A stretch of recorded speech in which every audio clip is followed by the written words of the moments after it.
Oh, hello. Good morning, everyone. Miss Carrie Ann has a Nerf gun. That's right. Today's story has something to do with one of our favorite activities that we have here in elementary ministry. The activity where we use our Nerf guns and we shoot down a wall of cups. Now that wall is super mini, I know. And when you come back to church, I'm going to set up 1,000 cups. And it's going to represent today's topic, today's Bible story, the walls of Jericho. Now, if you reach towards Miss Carrie Ann's screen right now, you might be able to take this Nerf gun and shoot down those cups. Come on now, go ahead and reach for it. Reach for it. Oh, someone got it. I don't know who it is. Let's see. Oh, don't shoot me. Shoot the cup. Oh, no. We're missing. Oh, there's one. Oh, don't shoot me. Well, maybe you'll have a better aim than the person who got Miss Carrie Ann's Nerf gun this time.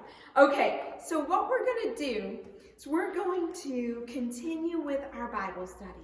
Now, if you have your elementary folder with you, I want you to go ahead and bring this folder out, okay?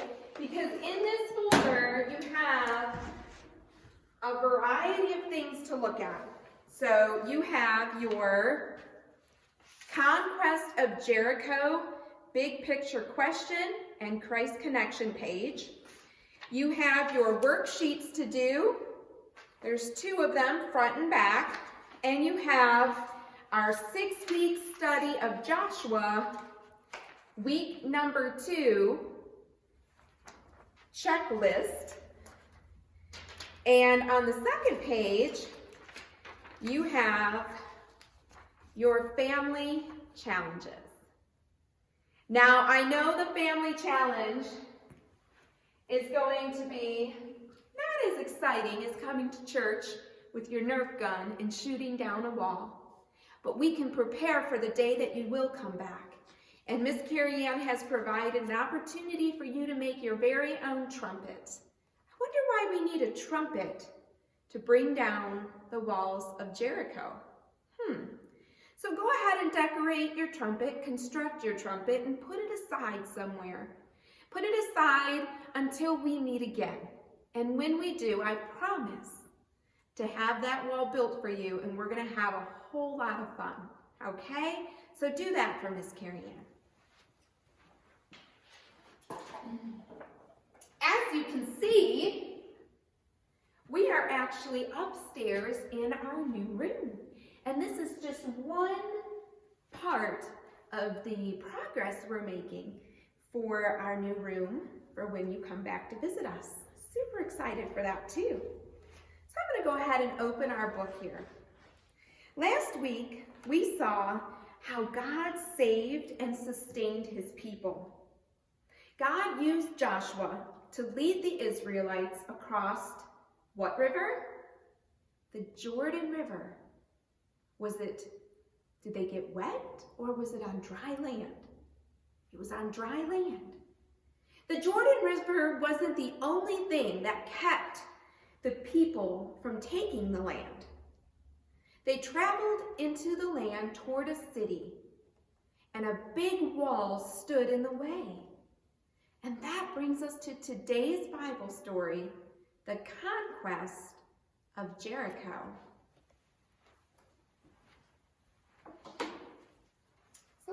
Discuss the conquest of Jericho, but before we do, I want to talk about,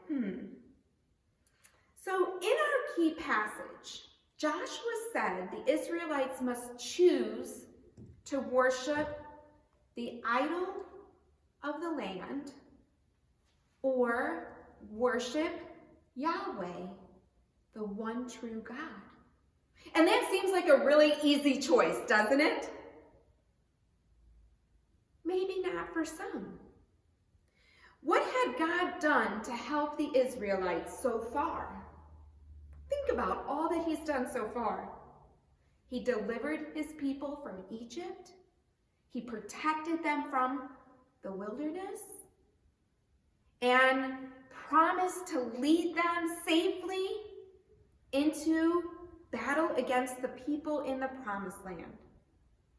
So we're going to check out our Bible story today and see how God would help the Israelites at Jericho.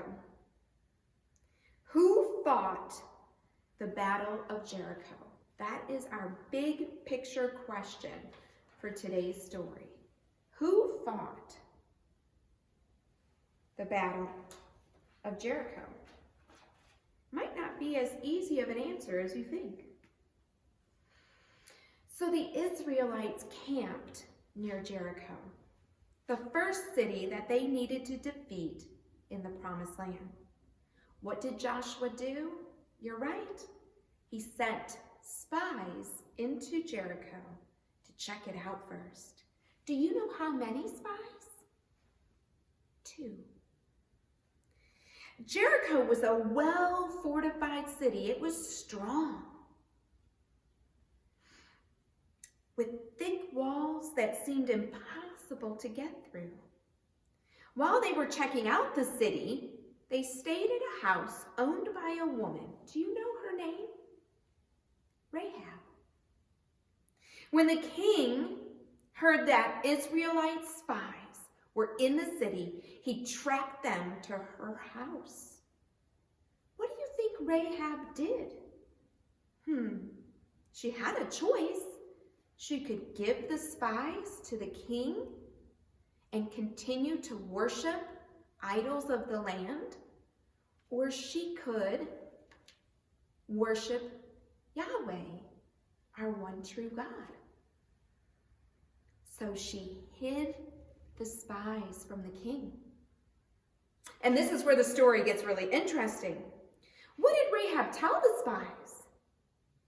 Yes, Rahab and the people of Jericho had heard about what God did to the Egyptians. The people of Jericho were scared. Rahab showed a different kind of fear, though. Rahab feared God, which means she knew that Yahweh was the one true God. Rahab asked the spies to protect her and her family when God gave them Jericho. The spies agreed to protect her, but she had to hang a certain color cord out her window and to keep all of her family inside her house. Rahab obeyed in faith. Do you know what color cord she had to hang out her window? It was red. So the people of Jericho thought their city was strong enough to withstand any outside attack. The people of Jericho trusted in the city walls, but God destroyed the walls in an instant. Who fought the Battle of Jericho? God did. God fought for his people and handed Jericho over to the Israelites. This is really cool too. God honored Rahab. Her faith, he honored her faith by protecting her family. But God also included her among his people. Rahab was the great-great-grandmother of King David himself. And she is one of 5 women listed in Jesus' family tree. How amazing is that?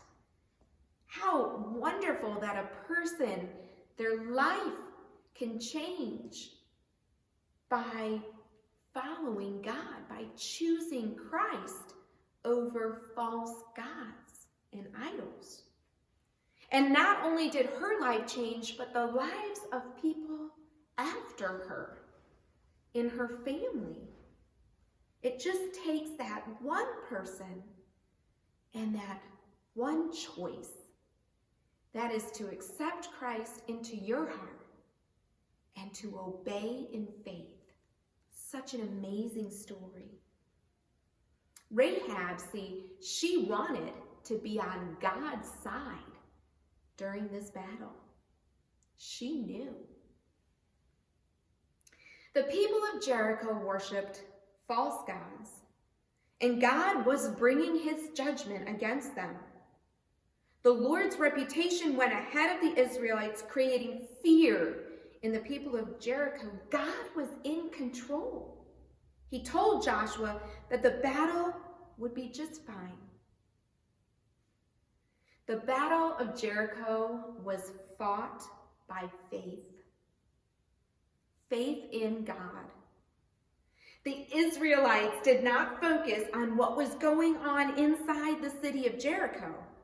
They focused on doing what God had instructed. They obeyed even when it seemed nothing was happening.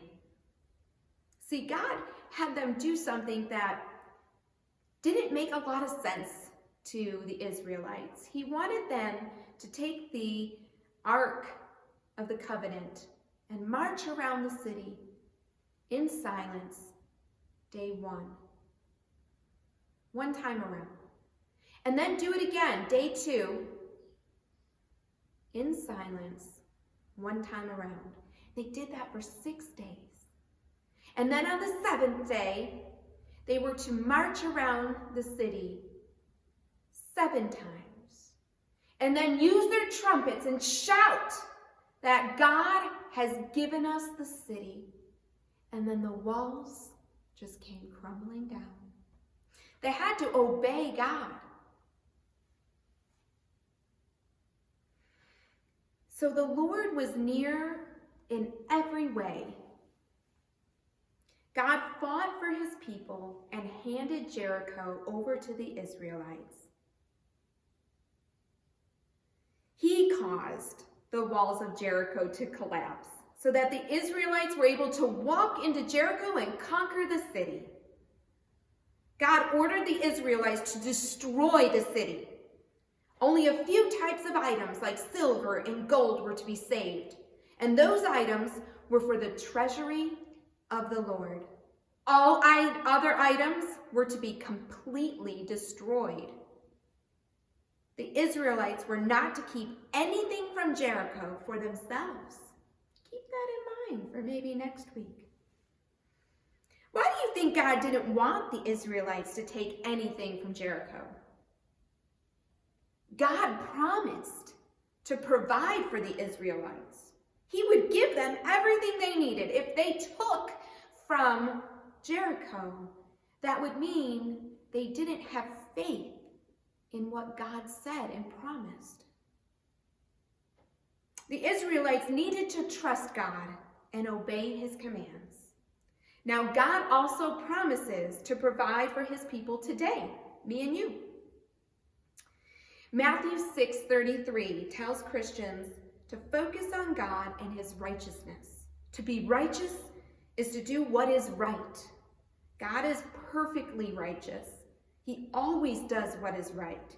His ways and plans are always right. When we follow God, he will provide for us like he did for the Israelites. So exciting. I love this story from the Bible. We can learn so much from it.